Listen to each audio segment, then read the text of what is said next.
औज़ु बिल्लाहि मिनश शैतानिर रजीम बिस्मिल्लाहिर रहमानिर रहीम। अस्सलामु अलैकुम। गुज़श्ता हफ़्ता पहले पंजाब असम्बली के अंदर दाढ़ी के स्टाइल पर एक करारदाद मंजूर कराने की कोशिश की गई और शायद मंजूर भी हो गई। उसके बाद से नौजवानों के अंदर एक अजीब सी कशमकश फैल चुकी है, ख़ुसूसन वो यूथ जो पिछले कुछ अरसे से बड़े ख़ूबसूरत अंदाज़ में दाढ़ियाँ रख रहे थे और दाढ़ी रखने का रुझान बड़ा था, शौक़ बड़ा था। उनके लिए एक अजीब सी परेशानी का माहौल पैदा हो चुका हुआ है। पंजाब असम्बली के अंदर एक ख़ातून मोहतरमा ने दाढ़ी के हवाले से बात की कि दाढ़ी का स्टाइल ये होना चाहिए, ये नहीं होना चाहिए। नौजवानों को इस बात का इतना अंदाज़ा नहीं है, नौजवान ये भी नहीं जानते कि दाढ़ी की शरई हैसियत किस हद तक है, क्योंकि उन्हें हमारे समाज के उलमा ने जो बताया है, नौजवान यही समझते हैं कि दाढ़ी जैसे हमें बताई गई है या दाढ़ी के हवाले से जो रिवायात, अहादीस या मुख्तलिफ़ और किस्म के वाक़यात जो बताए गए हैं वो कोई इतने अहम हैं कि जिसकी वजह से दाढ़ी इस्लाम के बहुत बड़े रुकन की हैसियत इख्तियार कर चुकी है। यह दाढ़ी ना होना या दाढ़ी का कटवाना बहुत बड़े जुर्म का इर्तिकाब समझा जाता है। मैंने यहाँ पे रिवायात, अहादीस और वाक़यात का ज़िक्र किया है। आपके माइंड में आया होगा कि सबसे पहला इस्लामी इस्तिंबात का जो सोर्स है, या जब भी हमें कोई मसला पेश आता है तो हम दीन में से सबसे पहले कुरान मजीद को खोलते हैं। तो यहाँ पे मैंने कुरान मजीद का ज़िक्र नहीं किया। तो सच भी यही है कि कुरान मजीद के अंदर दाढ़ी रखने और दाढ़ी के फ़र्ज़ होने पर एक भी आयत मौजूद नहीं है। ये मैं बड़े वसूख से कह रहा हूँ। मेरे उलमा, मेरे बुज़ुर्गान ये बेहतर जानते हैं, ख़ुसूसन वो लोग कि जिन्होंने बहुत ज़्यादा दाढ़ी पर तबलीग की है, जिन्होंने कपड़ों के छोटे और बड़े होने पर तबलीग की है, जिन्होंने बालों की कटिंग और स्टाइल पर तबलीग की है, जिन्होंने नाखन और चेहरे के बनावट पर तबलीग की है, मेकअप किट पर तबलीग की है, जिन्होंने पैंट शर्ट पर तबलीग की है। यानी कि मग़ज़ छोड़कर अखरोट के छिलकों पर जितना बहस व तबहीस, वाज़ व नसाए, तबलीग और जुम्मों के खुतबे और मजालिस व तकारीर हुई हैं, काश मंतिक, फ़लसफ़ा, समाजियात, मुआशियात और नफ्सियात पर कुछ गुफ्तगू होती, मुआशरे की तरक्की, मुआशरे की खुशहाली, मुआशरे के बढ़ोतरी के लिए कोई बात होती, इंसानी तरक्की और इह्याए इंसानियत पर कुछ काम हुआ होता तो बहुत ज़्यादा अच्छा होता। लेकिन कहाँ पे तबलीग हुई? दाढ़ी किस तरह रखनी है, कितनी बड़ी रखनी है, कैसी रखनी है। हमारे मोस्टली उलमा ने दाढ़ी के हवाले से जो रवैया इख्तियार किया है, हमारे उलमा का जो अंदाज़ रहा है दाढ़ी के हवाले से, वो रहा है जो उन्होंने दाढ़ी को परसेप्शन किया है या उन्होंने जो दाढ़ी को समझा है उसके मुताबिक उन्होंने दाढ़ी रखी है। मैंने कुरान का ज़िक्र नहीं किया बल्कि आयात का अहादीस, रिवायात का ज़िक्र किया है, क्योंकि दाढ़ी पर हमारे पास अब तक मैंने जितनी किताबें पढ़ी हैं, जब हम ख़ुद शरिया पढ़ रहे थे तब भी, और जितनी किताबें पढ़ी हैं, जितने आर्टिकल्स इस मौजू पर मैंने पिछले दिनों छांट मारे हैं, मैंने देखा है कि हेडिंग और टाइटल क्या होता है? दाढ़ी कुरान और सुन्नत की रोशनी में।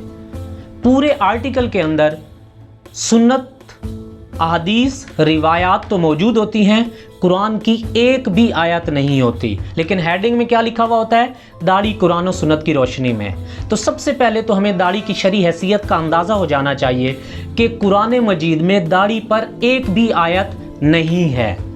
हमारे पास रिवायतें हैं, अहादीस हैं, उस पर हम अमल करते हैं। दूसरी वजह कि जो हम अपने उलमा से पूछते हैं तो हमारे उलमा हमें दाढ़ी के हवाले से इतना स्ट्रिक्ट नज़र आते हैं, इतने सख्त गिर नज़र आते हैं और ऐसी ऐसी रिवायतें और ऐसे ऐसे वाक़यात सुनाते हैं कि इंसान के रोंगटे खड़े हो जाते हैं। इंसान कांप उठता है। जन्नों में ऊंधे मुंह फेंका जाएगा, उसका चेहरा बिगाड़ दिया जाएगा, वो खाना काबा की बेहुरमती करता है, वो ये करता है, वो करता है। मैं हैरान हूँ कि इतने अहम मसले के बारे में कुरान मजीद में ज़िक्र क्यों नहीं हुआ।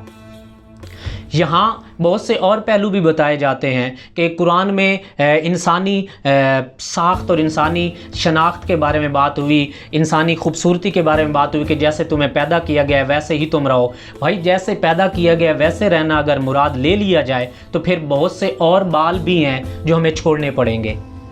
उनके काटने का अगर हुक्म मौजूद है तो इनके काटने का या इनके रखने का हुक्म भी मौजूद होना चाहिए था। ये जो इतना अहम पहलू था, हमारे उलमा ने क्या किया, हमारे बुजुर्ग उलमा ने हमें दाढ़ी रखने का वो स्टाइल बताया जो पूरी दुनिया के मुसलमानों में बहुत कम पाया जाता है। बड़े सगीर के मुसलमानों और बड़े सगीर के उलमा का ये तर्ज रहा है, ये वतीरा रहा है कि इन्होंने हमेशा अपने अंदाज में जो दीन को समझा है वही हम पे इम्प्लीमेंट कर दिया है। इन्होंने जो दाढ़ी बड़ी भारी भरकम से रखी हुई होती है, इनके नज़दीक यही सुन्नत दाढ़ी है, यही वाजिब दाढ़ी है, यही फ़र्ज़ दाढ़ी है। लेकिन ये जिन रिवायात के ज़रिए से दाढ़ी के बारे में बताते हैं, वो रिवायात अगर एक मसलक के नज़दीक दुरुस्त और मुस्तनद हैं तो दूसरे मसलक के नज़दीक वो अथेंटिक नहीं हैं। अगर एक मसलक के नज़दीक वो बहुत ज़्यादा अथेंटिक हैं तो किसी मसलक के नज़दीक वो कमज़ोर और मौजूद रिवायात भी समझी जाती हैं। दाढ़ी की सरजनिश के हवाले से भी इसी तरह है कि जो कटवाता है तो उसकी सरजनिश के हवाले से जो रिवायात है वो भी इसी तरह है। गोया शरी हैसियत के एतबार से अगर हम देखें तो कुरान की एक आयत भी मौजूद नहीं है, रिवायात मौजूद हैं जिनके ज़रिए से तबलीग भी की जाती है और कहा भी जाता है कि दाढ़ी रखी जाए। अब आ जाते हैं हम मुस्लिम उम्मा के रवैये की तरफ। तो हम जब मिस्र की तरफ जाते हैं तो मिस्र में दाढ़ी के हवाले से तो ऐसे फतावा मौजूद हैं जो हैरान कुन नताइज देते हैं। वहाँ पे दाढ़ी रखना वाजिब समझा ही नहीं जाता बाज़ मुफ्तियान के नज़दीक। बाज़ के फतावा ये हैं कि दाढ़ी रखना वाजिब नहीं है और इसी तरह कटवाना हराम नहीं है, ये भी फतावा मौजूद है।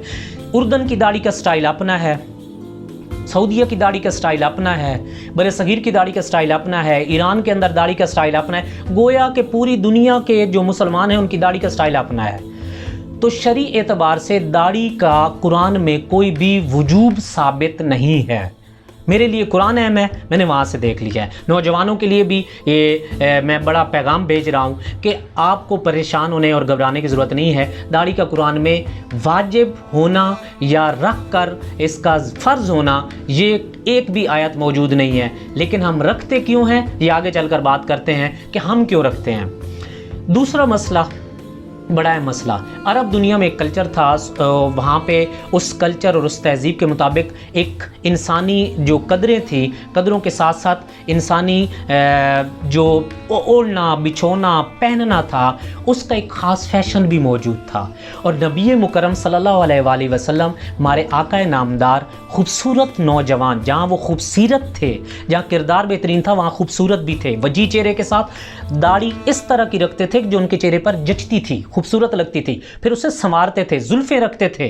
जुल्फ़ें भी उस अरब दुनिया का और अरब दौर का एक कल्चर था। इसी तरह इत्र लगाना, लंबा सा जुब्बा पहनना, खुला ड्रेस पहनकर परना रखना, ये सारी चीज़ें वहाँ के कल्चर के और ट्रेडिशन के मुताबिक थी। नबी पाक उसके मुताबिक ज़िंदगी बसर किया करते थे और इस्लाम भी मना नहीं करता अगर ट्रेडिशन, कल्चर या तहज़ीब आपकी रहन सहन इस्लाम के अगेंस्ट ना जाए। इस्लाम के अगेंस्ट से मुराद यानी जिसमें आप अजूबे ना लगें या आप अपनी तजलील ना कराते हो या सोसाइटी की तौहीन या तजलील ना होती हो, इस्लाम वहाँ पे मना करता है, मगर ना कोई मसला भी नहीं है।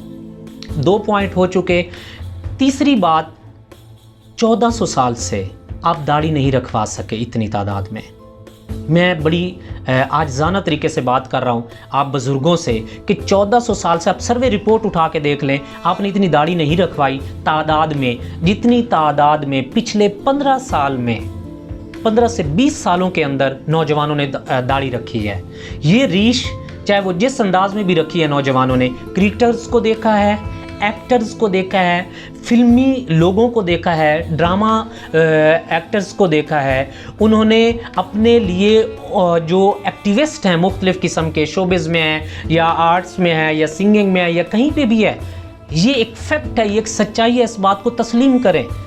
ان کو دیکھ کے انہوں نے اس کے مطابق داڑھی رکھی ہے۔ اگر آپ کو وہ 1400 سال سے فالو کر رہے ہوتے تو آپ کے مطابق داڑھی رکھتے۔ آپ نے جیسے داڑھی رکھی ہوئی ہے اس کی طرح کی شیپ میں داڑھی نوجوان رکھ رہے ہوتے، لیکن نوجوانوں کی داڑھی، اس کا مطلب یہ ہے کہ وہ آپ کے اگینسٹ گئی ہے، تبھی آپ نے اس داڑھی کو کے مخالفت میں بات کی ہے۔ اس داڑھی کے حوالے سے فتاوی آ جاتے ہیں، یہاں پہ ہمارے ہاں باہر نہیں آتے، باہر تو ان کے اپنے انداز اور اسی طرح وہ جی رہے ہیں، رہ رہے ہیں، ہمارے ہاں تھوڑا مسئلہ ہوتا ہے۔ تو 1400 سال میں انہوں نے، آپ نے مل کر اتنی داڑھی تعداد میں نہیں رکھوائی جتنی ان لوگوں نے اپنے آپ کو آئیڈیلائز کروا کے داڑھی رکھوا لی ہے۔ سوال یہ ہے کہ ایسا کیوں؟ آپ کی تبلیغ میں کوئی کمی تھی یا کچھ ایسا تھا کہ جو آپ ان تک وہ صحیح طریقے سے پہنچا نہیں پائے؟ آپ بھی تو آئیڈیلائز ہوں نا ان کے لیے، آپ بھی اچھی داڑھی رکھوائیں ان سے، اور وہ رکھوائیں جو آپ نے رکھی ہوئی ہے۔ اور پہلے یہ جان لینا چاہیے ہم سب کو کہ جو داڑھی کی شیپ ہم نے رکھی ہوئی ہے، کیا یہ پرفیکٹ سنت ہے؟ کیا یہ ایگزیکٹ سنت ہے جو ہمارے نبی پاک صلی اللہ علیہ وآلہ وسلم نے رکھی تھی؟ اور دوسری بات یہ ہے کہ یہ جو داڑھی ہم نے رکھی ہوئی ہے ہمارے چہرے پر، بہترین عقل مند معاشرہ اور بہترین لوگ اس طرح کی انداز کی جو داڑھی ہے، جو اردن میں کچھ ہے، مصر میں کچھ ہے، سعودیہ میں کچھ ہے، ایران میں کچھ ہے، بر صغیر میں کچھ ہے، یہ ٹھیک ہے؟ مونچھیں بالکل صاف کر دینا اور داڑھی بڑی سی بڑھا کے رکھ دینا۔ ایک بندے کا منہ ہی چھوٹا ہو سائز میں، اس کی داڑھی بہت بڑی ہو، اس پر کیا جچے گی؟ شیپ اور اپنے چہرے کی وجاہت کا خیال رکھنا، حسن کا خیال رکھنا قرآن کہتا ہے، روایات کہتی ہیں، نبی پاک نے عمل کیا ہے، عطر لگانا، زلفیں بنانا، داڑھی سنورنا آقا نامدار کو بہت خوبصورت جچتی تھی، اس لیے وہ داڑھی رکھتے تھے۔ انبیاء رکھتے تھے، صحابہ کرام یا ائمہ اہل بیت رکھتے تھے، سب نے داڑیاں رکھی ہیں، لیکن وہ اس لیے رکھی ہیں کہ ان کو وہ اچھی لگتی تھی، جچتی تھی، پیاری لگتی تھی۔ رکھتے تو تھے، سٹائل کون سا ہوتا تھا؟ آپ والا جو آپ بتا رہے ہیں، یا سٹائل وہ ہوتا تھا کہ جو ان کے چہرے کے مطابق اور کلچر کے مطابق خوبصورت لگتا تھا؟ تو جو ان کے چہرے کے مطابق اور کلچر کے مطابق خوبصورت لگتا تھا وہ رکھا جاتا تھا۔ آج بھی نوجوان فطری طور پر اگر داڑھی رکھتا ہے اور پسند کرتا ہے تو وہ والی داڑھی پسند کرتا ہے کہ جو اس سے اس کے چہرے کے مطابق خوبصورت لگ رہی ہوتی ہے، جچ رہی ہوتی ہے، شیپ کے مطابق ہوتی ہے۔ وہ نہیں رکھتا جو آپ بتا رہے ہوتے ہیں۔ اگر آپ کی بتائی ہوئی رکھتا تو 1400 سال سے اس کو کاپی کر رہا ہوتا۔ آپ کی داڑھی کو اس نے اتنی تعداد میں کاپی نہیں کیا جتنا اس نے دوسروں کو کیا ہے۔ تو میں ریکویسٹ کروں گا کہ میرے نوجوانوں کے لیے بھی، میرے دوستوں کے لیے بھی، میں نے بھی رکھی ہوئی ہے، آقا نامدار کی سنت بھی میں سمجھتا ہوں، اسے فیشن بھی سمجھتا ہوں، ثواب بھی سمجھتا ہوں۔ آپ بھی رکھیے وہ داڑھی جو آپ کے چہرے پر جچتی ہو، وہ داڑھی رکھیے جو آپ کے چہرے کی شیپ کو خوبصورت بناتی ہو، وہ داڑھی جو آپ کی لک کو اچھا بناتی ہو، آپ کی عزت میں اضافہ کرتی ہو، آپ کی توہین، تذلیل یا مذاق کا سبب نہ بنتا ہو، وہ رکھیے۔ یہی سنت بھی ہے، یہی فیشن بھی ہے، یہی ثواب بھی ہے۔ Thank you so much.